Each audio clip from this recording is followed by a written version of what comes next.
नमस्कार. मनोजवं मारुततुल्यवेगं जितेन्द्रियं बुद्धिमतां वरिष्ठं वातात्मजं वानरयूथमुख्यं श्रीरामदूतं शरणं प्रपद्ये. हनुमान जयंतीच्या निमित्त हनुमंताला नमस्कार करण्यासाठी मी आपल्या समोर आलेलो आहे.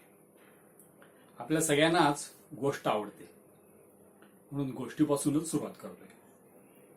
हनुमंताला जेव्हा सीतेच्या शोधासाठी लंकेला पाठवलं, तेव्हा लंकेमध्ये गेल्यानंतर त्याला हे लक्षात येईना की सीतामाई आहे कुठे. त्याने सगळीकडे फिरून बघितलं तर कुठेही त्याला ती सापडत नव्हती. राजवाड्यांमध्ये गेला, घरांमध्ये गेला, आणि शेवटी अशोक वाटिकेमध्ये एका झाडाखाली बसलेली सीतामाई त्याला सापडली. पण तो इतका हुशार होता की तो थेट सीतामाई पुढे गेला नाही, कारण त्याला माहिती होतं की कदाचित आपण असं अचानक गेलो तर सीतामाई आपल्याला ओळखणार नाही. तो जवळच्याच एका झाडावर बसला आणि रामाची भजनं गाऊ लागला.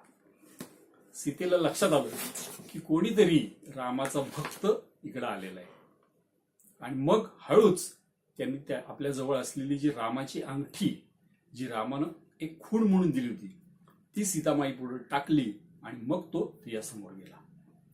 एका अतिशय छोट्याशा भेटीत बघा त्याचं संवाद कौशल्य किती चांगलं होतं. एका अतिशय छोट्याशा भेटीत त्यांनी सीतामाईला आपली ओळख पटवली आणि तिला ही खात्री दिली की प्रभू श्रीराम हे तिच्या सुटकेसाठी तिथे येणार आहेत. मग त्यांनी सीतामाईला विचारलं की आता मला भूक लागली आहे, काय खाऊ. सीतामाई म्हणाली, आता ही बाग तर आपली नाही आहे, दुसऱ्याची आहे, त्यामुळे तू इथली फळं काही झाडावरून काढून खाऊ शकत नाहीस. पण मग काय करू. सीतामाईंनी त्याला अशी परवानगी दिली की जी फळं खाली पडलेली आहे ती तू खाऊ शकतोस. हनुमंत हा काय बुद्धिमान माणूस होता. पडलेली फळं खाण्याऐवजी त्यांनी झाडं हलवली, तेव्हा फळं खाली पडली आणि मग त्यांनी पोटभर फळं खाऊन घेतली.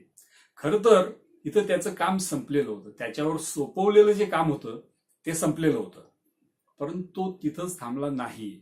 उत्तम सेवक कसा असतो की जे प्रभूंनी सांगितलेलं काम आहे ते तर पूर्ण व्यवस्थितपणे केलंच, पण अजून जे काही करण्यासारखं होतं ते त्यांनी केलं. काय होतं ते तर त्यांनी बागेचा थोडाफार विध्वंस केला. मग राक्षसांच्या ताब्यात सापडला.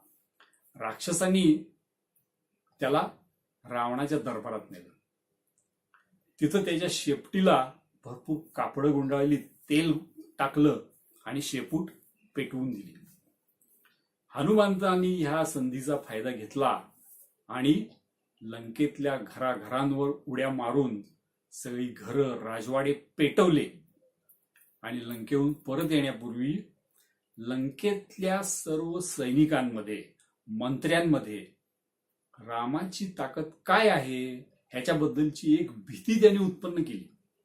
म्हणजे जे रावणाचं सैन्य लढाईला आलं ते कुठेतरी हा विचार करत आला असणार की अरे, हनुमंत हा रामाचा एक माणूस इतका विध्वंस करू शकतो, तर रामाचं पूर्ण सैन्य आणि स्वतः राम किती ताकदवान असेल. हे एक अतिशय महत्वाचं काम ह्या हनुमंतांनी केलं. आपण जेव्हा हनुमंताचं चित्र पाहतो की त्याला एक शेपूट आहे, त्याचं जे चेहरा आहे हा वानरासारखा आहे, त्यामुळे आपल्याला असं वाटतं की बजरंग बली हनुमान हा आत्ता ज्यांना आपण माकड म्हणतो, वानर म्हणतो, त्यांच्यासारखा असला पाहिजे. पण हा थोडा वेगळा शब्द आहे. हा वानर म्हणजे वननर, वनात राहणारे जे पुरुष होते त्यांच्यासाठी वापरलेला शब्द आहे. त्याचं चेहऱ्याचं थोडं वेगळं स्वरूप आहे. शेपूट जी आपण म्हणतो ती खरं तर एक दोरी आहे, जे एक शस्त्र म्हणून वापरलं जातं, अशी ती दोरी आहे. त्यामुळे तो माणूसच आहे. कारण किष्किंधा नगरीचं जे रामायणात वर्णन आहे ते वर्णन असं आहे की तिथले सर्व राजवाडे, घरं ही 7 मजली होती. मला सांगा की वानर, ज्याला आपण आता माकड समजतो, ते 7 मजली घरं बांधू शकतात का. नाही, ते नर होते, पण ते विशेष नर होते, वननर होते, म्हणून त्यांचं वानर असं वर्णन आहे.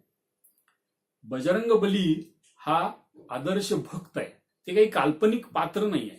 रामायण हे खरोखरच घडून गेलेलं आहे आणि त्या रामायणातलं हे एक अतिशय महत्वाचं पात्र आहे की जे रामाचा सेवक, रामाचा भक्त अशा स्वरूपात आहे.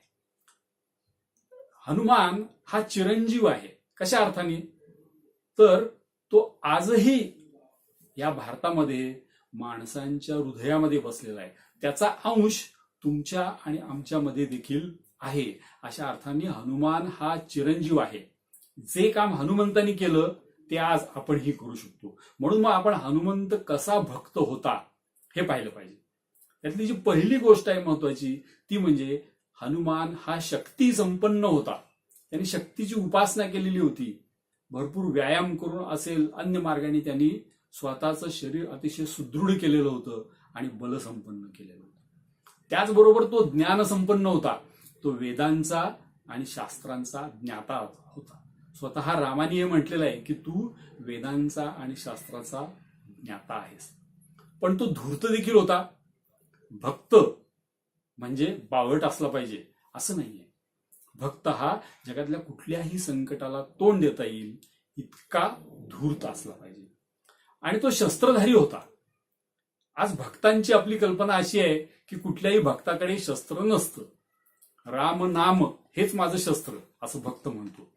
पण हा रामाचा भक्त भक्तीमध्ये अतिशय श्रेष्ठ होता. पण तरी देखील त्यांनी स्वतः शस्त्र बाळगलेलं आहे. आपल्या हिंदूंचे सर्व देव आपण हे आज विसरतो की ते शस्त्रधारी होते. ते स्वतःचं आणि इतरांचं संरक्षण करण्यासाठी सक्षम होते. असे हे भक्त होते. म्हणून आज भक्तीची व्याख्या करताना आणि आपण चांगले भक्त होण्याचा प्रयत्न करत असताना आपण हनुमंताप्रमाणे व्हायला पाहिजे. त्याच्याप्रमाणे ज्ञान संपन्न व्हायला पाहिजे, शक्ती संपन्न व्हायला पाहिजे. आणि तरीही धूर्तपणा आपल्याजवळ ठेवून शस्त्र देखील आपण आपल्याकडं ठेवलं पाहिजे. स्वतःचं संरक्षण आपण करू शकलो पाहिजे आणि इतरांचं संरक्षण आपण करू शकलो पाहिजे. याच पद्धतीने आपण हनुमंताला आज आठवूया आणि हनुमंताची भक्ती करूया, रामाची भक्ती करूया. एवढंच या हनुमान जयंतीच्या निमित्ताने मला आपल्याला सगळ्यांना सांगायचंय. मनोजवं मारुततुल्य वेगं जितेंद्रियं बुद्धिमतां वरिष्ठं वातात्मजं वा नरयूथ मुख्यं श्रीरामदूतं शरणं प्रपद्ये. बोला बजरंग बली की जय. प्रभू श्री रामचंद्र की जय.